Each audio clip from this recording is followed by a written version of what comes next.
My Light Experience, From Hell to Heaven and Back Again, based on true events experienced, written, and narrated by LiJ KERAi, in association with SunLionProdz, copyright 2021, all rights reserved, Library of Congress, 1-91305-23991. This novel will chronicle the experiences leading up to my encounter with the light, my time in the light, and my life after returning from the light. Intro. Thank you for taking this journey with me. Here's a little background into my life. My older and super talented sister and I were born and raised in East Flatbush, Brooklyn, New York. We are of Jamaican parentage. My sister, younger brother from our dad's loins, and I are first-generation Americans. I have a wonderful daughter who was 4 years young when my light experience occurred. In regards to my beliefs, I've always considered myself more spiritual than religious. My beautiful, fashionable mom, who happens to sing like an angel, is an every Sunday church-going Christian. My charismatic and extremely intelligent pop is Rastafarian, leaning towards the more spiritual side. Church for him is playing soccer every Sunday, although he is a member of the Ethiopian Orthodox Church. Rastafarians believe Emperor Haile Selassie is the second coming of Jesus Christ, the conquering lion of the tribe of Judah. I basically consider myself a perfect blend of the two of my parents, but once again, way more spiritual than religious. When I was a kid, I really didn't like going to church, but was forced to accompany my adorable grandmother, mom, and sister. The sermons always bored me, although I have always been a fan of the musical praise and worship part. I always questioned the number one rule in Christianity. Jesus is the only way to get to God. I always felt God would never turn anyone away. Every time this message is preached, I cringe. After having my light experience, my beliefs were proven to be true. I know what I'm about to say is going to make a lot of sense, but will also piss a few people off, mostly the clergy, I would imagine. But when you've been misleading the people for this long, they had to know the truth would come out eventually.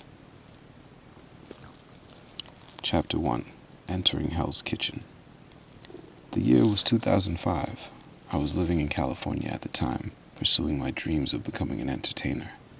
Before my daughter came to live with my mother and I'd become accustomed to visiting her in New York, as often as possible. This time I was there for her birthday. It was the month of February. I had arrived at JFK Airport and made my way to the Long Island Railroad. I was heading to my pop's house in Roosevelt. While on the train, a beautiful brunette caught my eye. We began to converse. She told me that she worked as a bartender in the city and I should come through sometime. It wasn't long before I decided to take her up on her offer. The night I went, I remember it was cold and there was snow on the ground. There always seemed to be a blizzard around my daughter's birthday. I was wearing my super warm wool black pea coat. This was back when I used to stay with the rhyme pad, a little book I'd keep in my inside coat pocket to write down rhymes that came to me. I also wrote some poems and inventions in it as well. I've since adopted a free flow style, so no more paper or pens needed until after I drop my bars. I write them down, I write what I spit after listening to the playback. I call it, I just pray and flow. Her bar was a bit of a trek from the train station. I later found out that the bar was located in an area dubbed Hell's Kitchen, a fitting name for what I was about to experience. As I stepped into the bar, I remember thinking it wasn't as big as I thought it would be.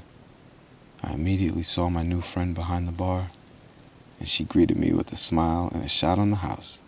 She told me I could hang up my coat on the coat rack just around the corner from the bar. It was slightly further back against a wall with hooks on it. I wouldn't usually leave my coat unattended, but this was a white bar. We've all been conditioned to think because it's white, it's safer. Come on. Anyway, so I secured a spot on the wall and I returned to the company of my new bartender friend. As I sat at the bar, I couldn't help but notice the decor. There were bras hanging from the ceiling. My bartender friend said, "Yeah, it's tradition. If a lady gives up her bra, she gets a free drink." Sounded pretty reasonable to me. And by this time I was thinking, I wonder what it would take to get her bra hung on my wall. She was such a cutie. She was really the only reason I even showed up. Drinking had never been my thing. I was never that good at it. I'm more of a herbalist. I'll take a spliff over a drink any day. As we were talking, she kept filling me up with shots. I offered to pay, and she said, "No, you're my guest." I did drop tips her way, though. It was the least I could do. Knowing me, I'm sure I didn't have an adequate meal prior to our rendezvous. I vaguely remember asking if they served food. She either said no, or we do, but we're done for the night. Either way, I was asked out. It was my intention to grab a bite to eat on the way, but after exiting the train, there were no stores in sight, just cobblestones and cold weather. The only thing other than her to get my mind off my stomach was the pool table to the right of me. It seemed to take up what little room was left in the bar. It was right next to what I came to realize was the only restroom in the whole joint. Literally one toilet for both men and women. It was conveniently located in the middle of the entire place. I think there were a few booths to the right of the john. So, after excusing myself to take the longest whiz in recorded history, my focus, aside from her, was back to the pool table. As was my custom while getting tipsy, I gravitated towards the table. It wasn't long before I had a crowd around me cheering me on. It never failed. Whenever I got drunk, I could do some wicked trick shots. People I didn't even know were so impressed they were buying me drinks and more shots. Even my friend behind the bar noticed. I felt like the man. This would come to be a fleeting moment in time. I stepped away from the pool table and headed back to my familiar spot at the bar. As I sat down, I felt this crazy rush come over me. My BT friend said, "Are you okay? You don't look so good." Just then, I could feel my insides bubbling up. I tried running to the one and only restroom, you remember, the one in the middle of the entire place. It was like a scene from The Exorcist or that old movie starring Scott Baio from Charles in Charge where he had telekinetic powers. I got about 2 feet from the bathroom door, which happened to be open all the way, and I projectile vomited right into the bathroom, hitting the back wall and the toilet. I think some even hit the sink. I couldn't control it. Everything except my lungs came out of me. I was so embarrassed. I rinsed out my mouth and washed my face and went back to the bar, tail between my legs, stuttering the words, "sorry," to my, I'm sure, also embarrassed new friend. She was sweet to me and asked if I was okay and needed her to call me a cab. My drunk pride and lack of cab fare for such a long ride said, "No, I'll be fine." Stupid pride. So I got up and waddled to the coat hooks. "What the Someone stole my pea coat," I yelled. To myself, anyway. This is a white bar. Who the steals in a white bar? I was pissed. Not only was my nice warm coat gone, but more important to me was losing my rhyme book. That was in the inside pocket. That truly broke my heart. As I left the bar, I knew I would never see my bartender friend again, or her bar. I was way too embarrassed to show my face to either ever again. Chapter 2. Making my way through the flames. I left the bar and walked outside, right into a snowstorm. I had no coat or hat and no umbrella. It was probably going on about 4:30 or 5 in the morning. The purplish blue sky was overcast. As the frostbite set in, each step I took was so painful. Not just from the cold, but from throwing up. Every few steps I took, I was calling Earl. I was so dehydrated and weak. I kept thinking, damn, why didn't I take her up on that cab ride? In hindsight, I'm sure Pop would have, paid for my cab when I got home. I could have and should have just hailed a cab. I was too drunk to think straight. My focus at this point was to make it to the train station that would lead me to the Long Island Railroad. Determined to make it to Pop's, I carried on. By this time, the Monday morning rush was starting to build. I managed to walk from the bar to the train that would connect me to the Long Island Railroad. I remember waiting on the platform towards the back of the train, where the back of the train would be. I could feel myself slipping in and out of consciousness. I was swaying back and forth on the platform, almost falling onto the tracks a few times. It was only by the grace of God I didn't die right then and there. My train finally came. I thought for a second, yes, I'm home free. I stepped onto the train and felt that familiar rush of heat as the morning's pedestrians filled up the train car. People were pushing me, vying for a spot to stand en route to work or wherever people go that early in the morning. OMG, I could feel my stomach turning again. I started throwing up in front of everyone on the train. I tried to apologize, but every time I opened my mouth, more liquid came out. I bolted off the train at the next stop and bear hugged the first trash can I saw. The black metal garbage can was no match for my super acid venom. It was crazy. I felt so horrible for all the folks on the train. The stench they had to deal with would have made me want to throw up if I wasn't already sick. Once I could catch a break from what was now turning into dry heaving, I pressed on.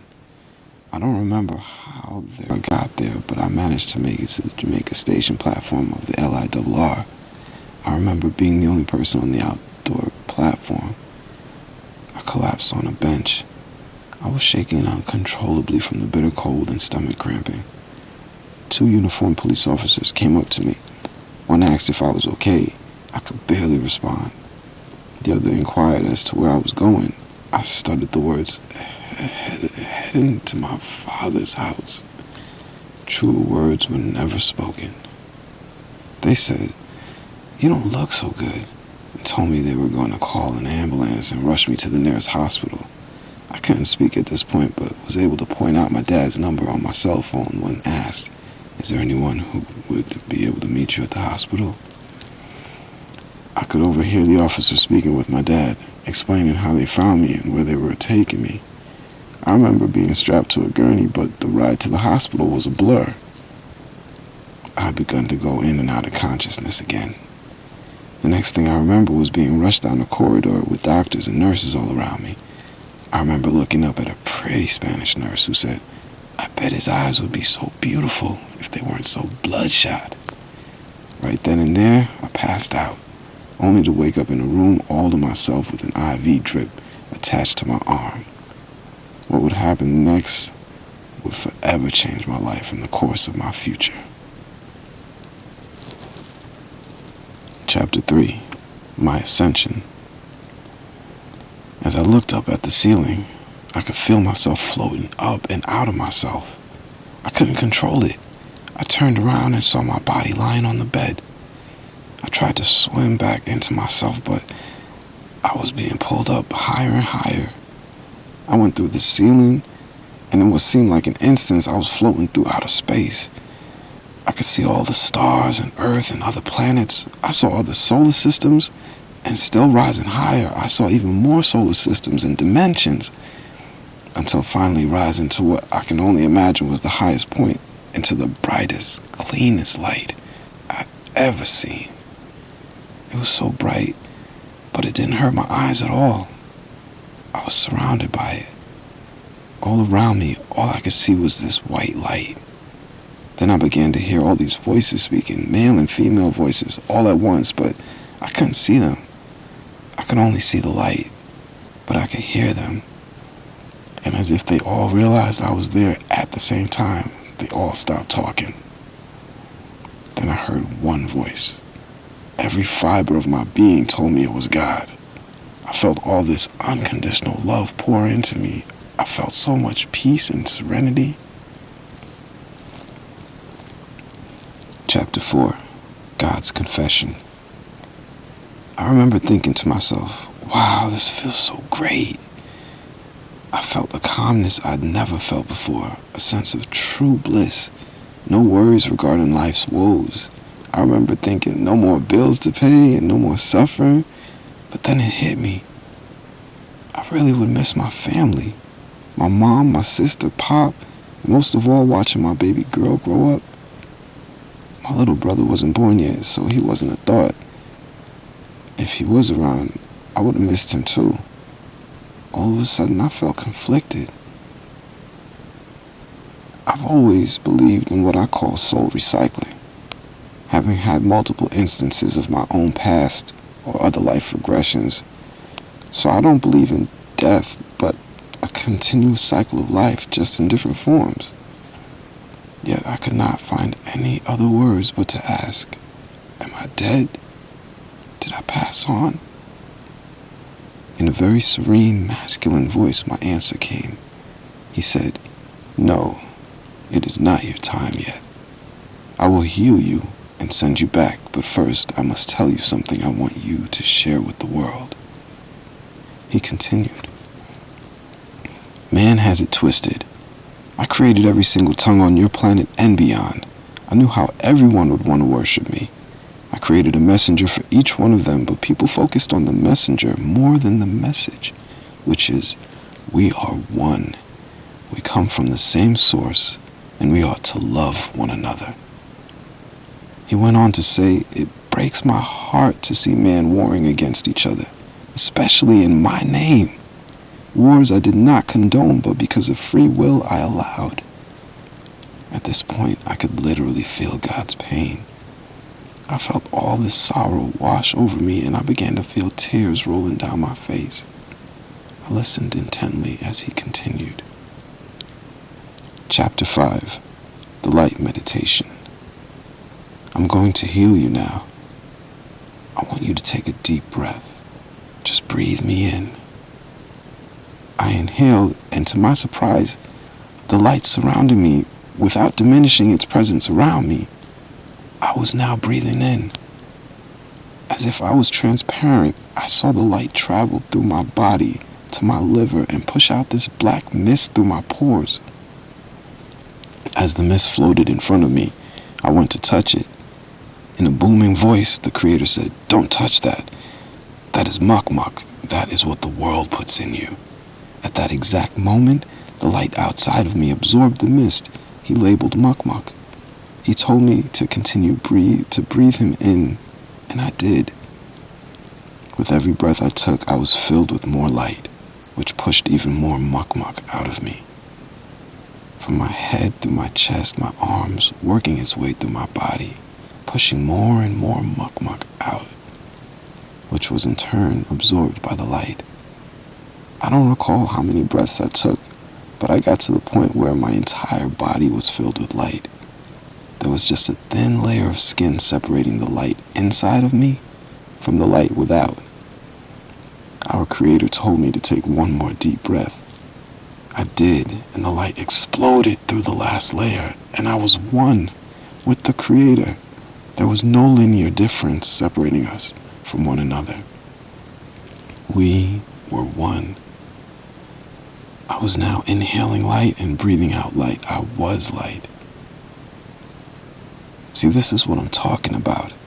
No matter how far man thinks they can get from me, they can't get far enough where I'm not there, because I am already in you. You just have to breathe more of me in and flush out the muck.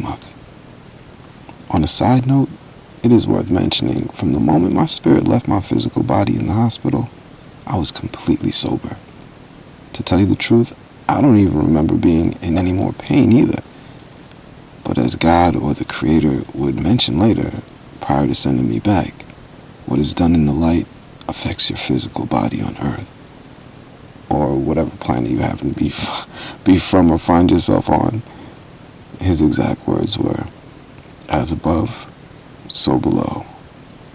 This also reminded me of the Lord's Prayer, the part where it says, Our Father, ... Thine will be done, here it comes, on earth as it is in heaven. Whatever our spirit goes through up there affects us down here. Chapter 6, Teaching the Light Meditation. We began to converse for a while after this. He told me things that were just for me to know, things I will never reveal that were sacred. He also mentioned that he would place me on a platform where I would be able to share his message with the world. He said, "When I send you into the world with my message, teach it like this. Say, everyone has their own personal door to me, to the Creator. You can decorate it however you'd like. In front of your door, I want you to picture whomever you deem to be your Savior, whether it's Jesus, Buddha, Muhammad, Haile Selassie, Hindi, or whomever. It could even be a unicorn or no one at all. It doesn't matter how you get to me. Just get to me, the Creator." I have to admit, when he mentioned unicorns, I laughed a little inside. Now looking back, I totally see why he said it. This was in 2005, and unicorns have become pretty popular since then. Side note, I remember sharing the light meditation with a close friend of mine, and before I could even mention using a unicorn as her messenger, she asked, "Can I use a unicorn?" I was pleasantly shocked. He knew before I did how much people would love them. He continued, "Take a moment to commune with your Savior. When you're ready to enter the light, through your door, give your Savior a huge hug. They in turn will heal you with their love. After that, they will open the door. Walk through your door into the light. Now remember, God's light and spirit is everywhere, but especially in this room. He's there to replenish your spirit and cleanse you of the world's muck-muck. Upon entering, your door will close behind you. You will be surrounded by the Creator in His purest form, light.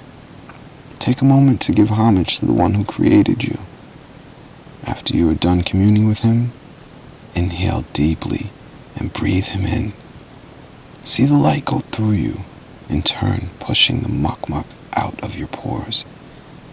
Watch as the light outside of you absorbs the worldly energy. With each breath you take, you're filled with even more light.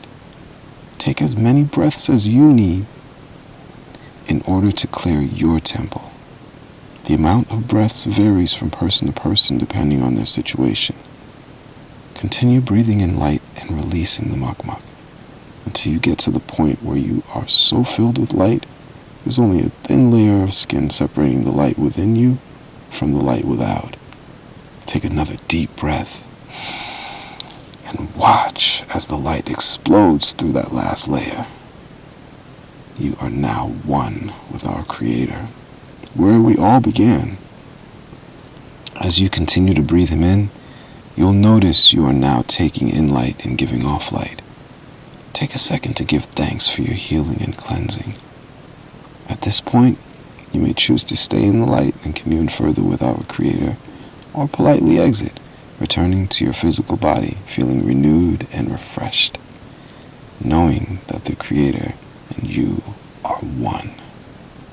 If you choose the latter, I recommend sealing in your light with the whole armor of God. It is found in the Bible under Ephesians 6, verses 10 through 21. Go forth and shine your light. Chapter 7. God's Disclaimer. After teaching the light meditation to me, our Creator gave me what I like to call His disclaimer. He said, along with the light meditation, people still have to drink lots of water, exercise, eat right, and take their vitamins. It is not meant to replace these things, but to be incorporated into them. Chapter 8. Returning from the light. After this, it was time for me to return to myself. My adventure was over for now, but my new life was about to begin. I am sending you back now. And after a brief moment, I was opening my eyes in my hospital bed. I felt amazing, better than I ever felt before. I felt rejuvenated. I looked over at my IV fluid drip and remembered God's disclaimer and laughed. I gotta take care of the physical as well as the spiritual. Needless to say, I didn't rip the IV out of my arm like in an action movie. Even though I felt like I just came out of a sci-fi one. My body was still dehydrated and needed fluids, but I still felt great, spiritually. Chapter 9, Homecoming. So when I finally did get back to Pop's house in Roosevelt, Long Island, I rested for a long time before returning to the world. I remember calling my friend from the bar to let her know what happened to me and apologized one last time. Even though she was sympathetic, we never spoke again. Maybe in some parallel universe we stayed friends. I'd like to think if all this didn't go down, we would have been cool together. But then again, I wouldn't have had this amazing experience. Everything really does happen for a reason. Chapter 10. My light meditation has evolved. After years of doing the light meditation every day, several times a day, I have evolved into a light giver, or what is more popularly known as a light worker or a light bearer. After you have mastered taking in light, you may want to elevate to giving off light as well. My door has evolved from having lions on it with Jesus in front of it to a spiritual group hug with all the messengers there. We have a group powwow and then hug it out, and I'm transferred through them into the light. And yes, Uni is there too. After communing with our Creator and inhaling light, I armor up. Not just myself, but pray for and armor up all of my family and loved ones. So just know, even if you don't hear from me physically, I am praying for you spiritually. Then I hop into my Merkaba, my spiritual spaceship, consisting of the Star of David, 2 triangles overlapping each other. I picture myself in the center of them. One triangle spins in one direction, and the other triangle spins in the opposite direction, causing inertia. As I am ready to take off, I call on all light bearers to join me.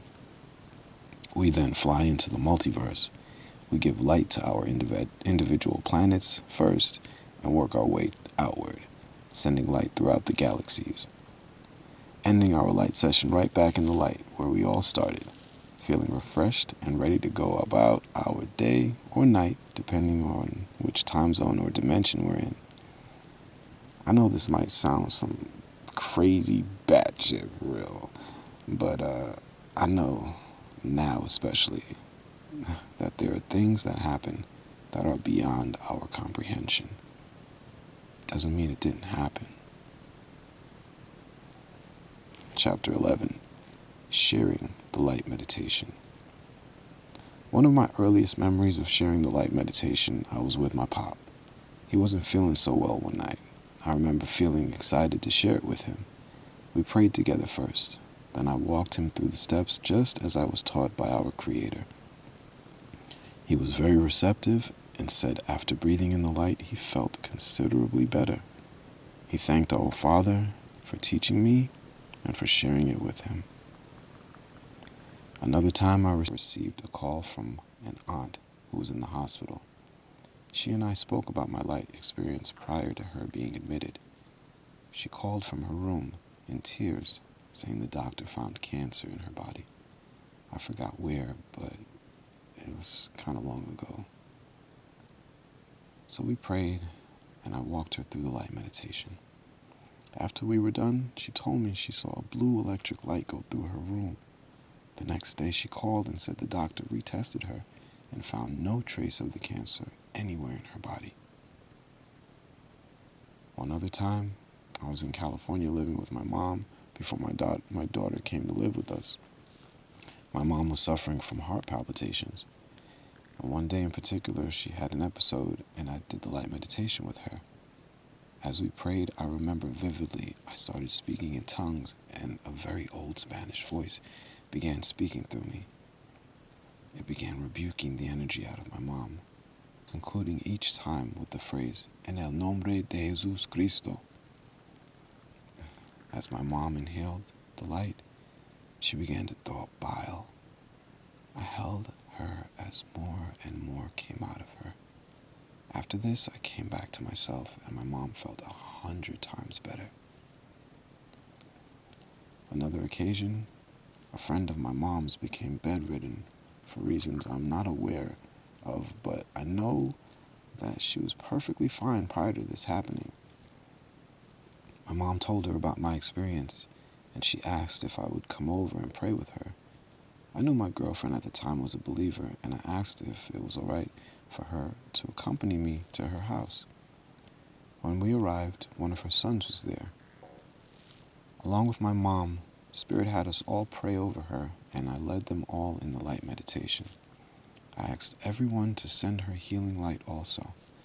After we were done, she did something she wanted to do but couldn't in months. She was able to get out of bed and tend to her garden. These are just some of the miracles that I've encountered with the light meditation. My most recent is my own testimonial. Since 2001, I've had stomach issues. I was bleeding on and off while passing stool. TMI, I know, but you've come this far with me. What's a little further? I had complained to the doctors, and none of them wanted to give me a colonoscopy. They kept saying I was too young, and as a heterosexual male, it was probably just hemorrhoids. It wasn't until I took a trip overseas to Europe, shout out to my Manchester fam, having doubled over in pain on Father's Day after a meal with family there, that I was rushed to the hospital. After being admitted, I was finally given a colonoscopy and an endoscopy. They discovered holes in my intestines. I was diagnosed with diverticulitis. I'd never heard of this prior to that point. Apparently, all I needed to do was change my diet. No more peanuts or any food with seeds in it, or foods or fruits with skin, or at least the skin had to be removed prior to me eating it, like grapes or apples. Nothing that could potentially get trapped in those pockets. I began focusing the light into my abdomen. It has been a long road filled with unbearable pain at times, but with every turn, I trusted in the light. I recently had my first colonoscopy in the United States, and guess what? My results came back showing no trace of diverticulitis. I believe along with the change in my diet, the light meditation healed me. I still do it every day, and I will continue until I rise or cross over. Wherever I am, I will shine light. This world needs it. If we all did the light meditation, just imagine how much healing would occur. I've shared the light meditation with hundreds of people since my first encounter, and I will continue to do so. I pray and hope you will also join me from this day forward. Please also remember, we are one. We come from the same source, and we ought to love one another. Peace, love, and light be upon us all. Acknowledgements. I have to give thanks to our Creator for allowing me to have this life-changing experience. This life-changing light experience, I should say. Thanks to all my family who have either helped nurse me to health or simply kept me in their prayers. I thank you for being the light our Creator made you to be. Thank you to all the light bearers everywhere. Thank you to everyone who is open to receiving what I have just read. I say to you and to those who are not ready, we are one. We come from the same source, and we ought to love one another. Key words being one, source, love. With that said, I love you. If you would like to join me in sending light to our planet and beyond, I'm usually doing it when I see these numbers align on the clock, like 11:11, 12:12, 1:11, 2:22, 3:33, and so on. I never intentionally set my alarm for these times, but I always happen to look at a clock or up around these times. I believe these are powerful moments when portals open up and our consciousness becomes heightened. Seeing these numbers are a simple reminder for me to do a quick light meditation, breathing in light and sending it out. while saying, we are one. We come from the same source, and we ought to love one another. Thank you again for joining me, and I look forward to seeing you in the light, fam. Bless, light, abound. LiJ KERAi. SunLionProdz. Copyright 2020. All rights reserved. Library of Congress. 1-9-1305-23991.